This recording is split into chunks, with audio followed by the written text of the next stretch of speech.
Hi hello ನಮಸ್ತೆ, welcome to my channel. ನಾನಿವತ್ತು ನಿಮಗೊಂದು ಪುಟ್ಟ ವಿಚಾರನ ತೊಗೊಂಡು ಬಂದಿದ್ದೀನಿ. ಶಾಲೆಯಲ್ಲಿ ಮಕ್ಕಳಿಗೆ ಶಿಕ್ಷಕರಾದಂಥವರು ಮಕ್ಕಳಿಗೆ ಹೊಡಿಬೋದಾ ಅಥವಾ ಹೊಡಿಬಾರ್ದಾ ಅನ್ನೋಂಥ ವಿಚಾರನ ಸುಮ್ಮನೆ ನಾನು ನಿಮ್ಮ ಹತ್ರ ಒಂದು 2 ನಿಮಿಷ ಮಾತಾಡೋಣ ಅಂತ ಬಂದಿದ್ದೀನಿ. ಶಾಲೆಯಲ್ಲಿ ಶಿಕ್ಷಕರಾದಂಥವರು ಮಕ್ಕಳಿಗೆ ಹೊಡಿಬೋದಾ ಹೊಡಿಬಾರ್ದಾ? ನನ್ನ ಪ್ರಕಾರ ಹೊಡಿಬೇಕು. ಹೊಡೆದು ಫಸ್ಟು ತಿಳಿ ಹೇಳಬೇಕು, ಆಮೇಲೆ ಸ್ವಲ್ಪ ಗದರಿಸಿ ಹೇಳಬೇಕು, ಆ ನಂತರ ಮಕ್ಕಳಿಗೆ ಪೆಟ್ಟು ಹೊಡೆಯೋದು ಅನಿವಾರ್ಯ. ಯಾಕೆಂದರೆ ನಾವೆಲ್ಲರೂ ಕೂಡ ಶಿಕ್ಷಕರ ಹತ್ರ ಪೆಟ್ಟು ತಿಂದೇ ನಾವು ಶಿಕ್ಷಕರಾಗಿ ಬಂದಿರ್ತೀವಿ. ಯಾವುದೇ ಒಂದು ಮಗು ತಪ್ಪು ಮಾಡಿದ ತಕ್ಷಣ ನಾವು ಅವರಿಗೆ ಕೂರಿಸ್ಕೊಂಡು ಬುದ್ಧಿ ಹೇಳಿರ್ತೀವಿ. ತಾಳ್ಮೆಯಿಂದ, ನೋಡಪ್ಪ ಹೀಗಲ್ಲ, ಹೀಗೆ ಇದನ್ನು ಮಾಡಿದರೆ ತಪ್ಪು, ಈ ಕೆಲಸನ ಮಾಡಬಾರ್ದು, ನೀನು ಈ ತಪ್ಪು ಮಾಡಿದ್ಯಾ, ಸೊ ಅದಕ್ಕೆ ನಾನು ನಿನಗೆ ಹೊಡೆದಿದ್ದೀನಿ. ಸೊ ಇದನ್ನು ನಾವು ಹೇಳ್ಕೊಡ್ತೀವಿ ಫಸ್ಟು. ಆ ನಂತರ ಏನು ಮಾಡ್ತೀವಿ, ಮತ್ತು ಅದೇ ತಪ್ಪು ಮಾಡಿದರೆ ಜೋರು ಮಾಡ್ತೀವಿ, ಸ್ವಲ್ಪ ಗದರಿಸಿ ಹೇಳ್ತೀವಿ. ನೋಡು, ನೆಕ್ಸ್ಟ್ ಟೈಮ್ ಹೀಗೇನಾದರೂ ಮಾಡಿದರೆ ಪೆಟ್ಟು ಕೊಡ್ತೀನಿ, ಈ ಥರ ನಾವು ಜೋರು ಮಾಡಿನೇ ಹೇಳಿರ್ತೀವಿ. 3rd ಚಾನ್ಸಲ್ಲೂ ಅವನು ಹಾಗೆ ಮಾಡಿದರೆ ಶಿಕ್ಷಕರಾದವರಿಗೆ ಪೆಟ್ಟು ಹೊಡೆಯೋದು ಅನಿವಾರ್ಯ ಆಗುತ್ತೆ. ಆಗ ನೀವು ಮನೆಗೆ ಹೋಗಿ ಮಗು, ಅಮ್ಮ ಅಥವಾ ಅಪ್ಪ, ನನಗಿವತ್ತು ಟೀಚರ್ ನನಗೆ ಹೊಡೆದ್ಬಿಟ್ರು ಅಂತ ಹೇಳಿ ಹೇಳ್ಕೊಳುತ್ತೆ ಪಾಪ. ಆಗ ನೀವೇನು ಮಾಡಬೇಕು, ನೀನೇನು ತಪ್ಪು ಮಾಡಿದೆ ಅಂತ ಫಸ್ಟ್ ಕೇಳಬೇಕು. ಇವಾಗಿನ ಪೇರೆಂಟ್ಸ್ ಏನು ಮಾಡ್ತಾರೆ ಅಂತಂದರೆ, ಮಗು ಹೋಗಿ ಮನೇಲಿ ಹೇಳಿದ ತಕ್ಷಣ ಹೌದಾ ಆ ಟೀಚರ್ ಪಟ್ಟ ಫೋನ್ ಮಾಡಿಬಿಡೋದು. ನೀವು ಯಾರೋ ಹೊಡೆಯೋದಿಕ್ಕೆ, ನನಗೆ ನಾನು ಇಷ್ಟು ವರ್ಷ ಸಾಕಿದ್ದೀನಿ, ಇಷ್ಟು ವರ್ಷ ಬೆಳೆಸಿದ್ದೀನಿ, ಒಂದೇ ಒಂದು ಪೆಟ್ಟು ನಾನು ಹೊಡಿಲಿಲ್ಲ, ನೀವ್ಯಾರು ಹೊಡಿಲಿಕ್ಕೆ ಅಂತ. ಮಗು ತಪ್ಪು ಮಾಡುತ್ತೆ, ಏನೇ ತಪ್ಪಿರ್ಬೋದು. ಈ ಸಮಾಜದಲ್ಲಿ ಒಬ್ಬ ವ್ಯಕ್ತಿ ಬದುಕಬೇಕು ಅಂತಂದರೆ ಹೇಗೆ ಬದುಕಬೇಕು, ಹೇಗೆ ಬಾಳಬೇಕು ಅನ್ನೋದನ್ನು ಶಿಕ್ಷಕರಾದಂಥವರು ಮೌಲ್ಯವನ್ನು, ಶಿಸ್ತನ್ನು ಕಲಿಸ್ಕೊಡೋದು ಅನಿವಾರ್ಯ. ಅವರ ಕೆಲಸನೇ ಅದು, ಶಿಕ್ಷಕರಾದಂಥವರ ಕೆಲಸನೇ ಅದು. ಅಕ್ಷರ ಕಲಿಸುವಂಥದ್ದು ಅವ್ರ ಕೆಲಸ.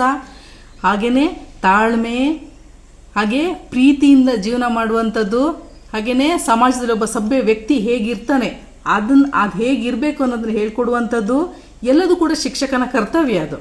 ಅದನ್ನು ಮಾಡೋದಕ್ಕೆ ದಯವಿಟ್ಟು ಪೇರೆಂಟ್ಸ್ಗಳು ಬಿಟ್ಬಿಡಬೇಕು. ಶಿಕ್ಷಕರಿಗೆ ಸ್ವಾತಂತ್ರ್ಯ ಕೊಡಬೇಕು. ಈಗ ಮನೇಲಿ ನೀವು ಹೊಡಿಯಲ್ಲ, ತುಂಬ ಮುದ್ದು ಮಾಡ್ತೀರಾ, ತುಂಬ ಪ್ರೀತಿಯಿಂದ ನೋಡ್ಕೊಳ್ತೀರಾ. ಮಗು ಏನೇ ಒಂದು ಕೇಳಲಿ, ನೀವು ಅದು 2ರಷ್ಟು, ಈಗ 1 ಪೆನ್ಸಿಲ್ ಕೇಳಿದ್ರೆ ನೀವು ಅದು 2 ಪೆನ್ಸಿಲ್ ತಂದು ಕೊಡ್ತೀರಾ. ಕೆಲವರು ಬಾಕ್ಸನ್ನೇ ತಂದು ಕೊಡ್ತಾರೆ. ಸೊ ಮನೆಯಲ್ಲಿ ಮುದ್ದು, ಎಲ್ಲರ ಮುದ್ದಿನ ಮಗ ಅಥವಾ ಮಗಳು, ಎಲ್ಲರ ಪ್ರೀತಿಯ ಮಗಳು. ಸೊ ಮನೆಯಲ್ಲೂ ಕೂಡ ನೀವು ಶಿಸ್ತನ್ನು ಕಲಿಸೋದಿಲ್ಲ, ಅವನೇನು ಮಾಡಿದ್ರೂ ಓಕೆ. ಆದರೆ ಶಾಲೆಯಲ್ಲಿ ಹಾಗಾಗೋದಕ್ಕೆ ಸಾಧ್ಯ ಇಲ್ಲ. ತುಂಬ ಮಕ್ಕಳಿರ್ತಾರೆ. ಸೊ ಒಬ್ಬ ಮಾಡಿದರೆ ಅದನ್ನೇ ಇನ್ನೊಬ್ಬ ಅನುಕರಣೆ ಮಾಡ್ತಾನೆ ಅನ್ನೋ ಉದ್ದೇಶಕ್ಕೋಸ್ಕರ ಗದರಿಸಿ ಇಲ್ಲ 1-2 ಏಟು ಕೊಟ್ಟು ಅವನನ್ನು ಸರಿ ಮಾಡೋದಕ್ಕೆ ಟೀಚರ್ ಪ್ರಯತ್ನ ಪಡ್ತಿರ್ತಾರೆ ಹೊರತು ಬೇರೆ ಇನ್ಯಾವ ಉದ್ದೇಶದಿಂದ ಕೂಡ ಅಲ್ಲ. ನೀವು ಅದನ್ನು, ಆ ಸ್ವಾತಂತ್ರ್ಯವನ್ನು ಪೇರೆಂಟ್ಸ್ ಆದಂಥವರು ಅರ್ಥ ಮಾಡಿಕೊಂಡು ಅವರಿಗೆ ಅವಕಾಶ ಮಾಡಿಕೊಡ್ಬೇಕು.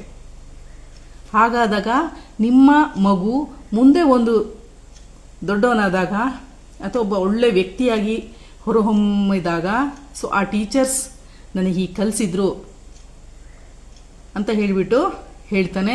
ಹಾಗೆ ಈ ಸಮಾಜದಲ್ಲಿ ಒಂದು ಒಳ್ಳೆ ಪೊಸಿಷನಲ್ಲಿ ಅವನು ಇರ್ತಾನೆ.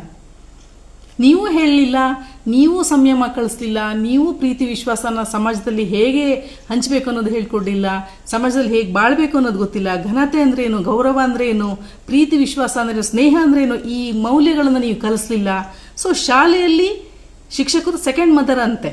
ನೀವು ಫಸ್ಟ್ ಹೆತ್ತವರಾದರೆ ಟೀಚರ್ಸ್ 2nd ಮದರ್ ಅಂತ ಹೇಳ್ತಾರೆ. ಸೊ ಟೀಚರ್ಸಿಗೆ ಅವಕಾಶ ನೀವು ಮಾಡಿಕೊಡ್ಲಿಲ್ಲ ಅಂತಂದರೆ ಮುಂದೆ ಒಂದು ದಿವಸ ಭವಿಷ್ಯದ ಕಾಲದಲ್ಲಿ ನಿಮ್ಮ ಮಗ ದೊಡ್ಡವನಾದಾಗ ಅವನು ಪೊಲೀಸರ ಅತಿಥಿಯಾಗಬೇಕಾಗತ್ತೆ. ಸೊ ಅವರು ಪೆಟ್ಟು ಕೊಟ್ಟು, ನೋಡು ಈ ಸಮಾಜದಲ್ಲಿ ನೀನು ಬದುಕಬೇಕಂದ್ರೆ ಹೀಗಿರಬೇಕು, ಇದಲ್ಲ ಜೀವನ ಅಂತ ಹೇಳಿ ಅವರ ಅತಿಥಿಯಾಗಿ ಅವರಿಂದ ಪೆಟ್ಟನ್ನು ತಿಂದು ಅವನು ಕಲಿಬೇಕಾದಂತಹ ಅನಿವಾರ್ಯತೆ ಖಂಡಿತ ಇದೆ ಅಂತ ಹೇಳ್ತಾ, ನಾನು ಹೇಳಿದ ವಿಚಾರದಲ್ಲಿ ಪೇರೆಂಟ್ಸ್ ಆದಂಥವರು ಸ್ವಲ್ಪ ಅರ್ಥ ಮಾಡಿಕೊಂಡು ಶಿಕ್ಷಕರಿಗೆ ಮುಕ್ತವಾಗಿ ನಿಮ್ಮ ಮಕ್ಕಳ ಭವಿಷ್ಯವನ್ನು ಉಜ್ವಲ ಮಾಡೋದಕ್ಕೆ ಅವಕಾಶ ಮಾಡಿಕೊಡಿ ಅಂತ ಹೇಳ್ತಾ ನನ್ನ ಮಾತನ್ನು ಮುಗಿಸ್ತಾ ಇದ್ದೀನಿ. Thank you.